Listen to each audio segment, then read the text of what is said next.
तहरीक कश्मीर, नदाए कश्मीर हमेशा से publicly programme करते आए हैं, बैनर उठा के गलियों में, मोहल्लों में, प्लाज़ाज में। अभी पिछले दिनों एक बहुत बड़ा एहतजाज किया उन्होंने। ऐसी बात नहीं है, आज मौका ऐसा है कि हमने बंद कमरे में बैठ के एक अजीम हस्ती को खराज तहसीन पेश करना है। सैयद अली शाह गिलानी साहब वाकई एक मेरा ख्याल है अहद साज शख्सियत थे, अल्लाह ताला उनकी मग़फ़िरत फरमाए।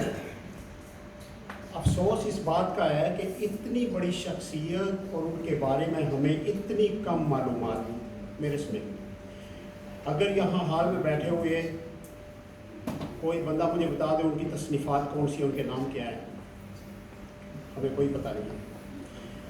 मैंने अभी गूगल करके देखा, मैंने कहा उनके बारे में गूगल क्या कहता है, विकीपीडिया क्या कहता है।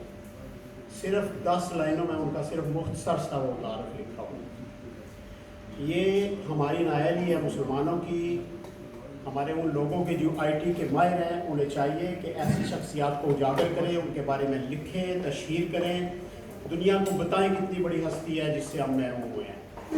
इसलिए आप जैसे नौजवान, जो बच्चा अभी इधर बोल रहा था, आपको चाहिए कि अब नेट पे दुनिया को, आजकल सोशल मीडिया जो है सबसे एक्टिव है, तो सैयद अली शाह गिलानी साहब की शख्सियत पे बात करें, उनके जो ज़िंदगी है जो हमारे लिए मसले रहा है उसके बारे में लिखें, ताकि दुनिया को पता चले वो कितनी बड़ी शख्सियत थी। और जो नौजवान आप जैसे हैं वो उनके रास्ते पे चलें। हमने इंशाअल्लाह कश्मीर को आज़ाद करवाना है, इसके लिए हमने आराम से नहीं बैठना, और जहाँ भी मौका मिले हमने ये आवाज़ उठानी है। ये जो है ना UNO, ये क्या यूनाइटेड नेशंस और ये जो तंजीमात है, ये सब टोपी ड्रामा है। कोई जमहूरियत नहीं है, कोई कुछ नहीं है इनके पास। ये सिर्फ अपने मतलब के लिए, ये अफगानिस्तान में चंद खवातीन के लिए तो बड़ी आवाज़ उठा रहे हैं, बड़े तड़प रहे हैं। तो जो कश्मीर में पिस रहे हैं, फ़लस्तीन में पिस रहे हैं, उनका कोई किसी को इल्म नहीं है।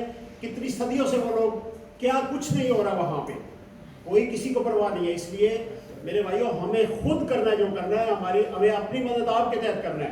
कोई कुछ आपके लिए नहीं करेगा। ये यूरोप, अमेरिका, ये सब ड्रामा है, इनको सिर्फ अपने मुफाद पे आ रहे हैं और कुछ भी नहीं है। बहुत शुक्रिया।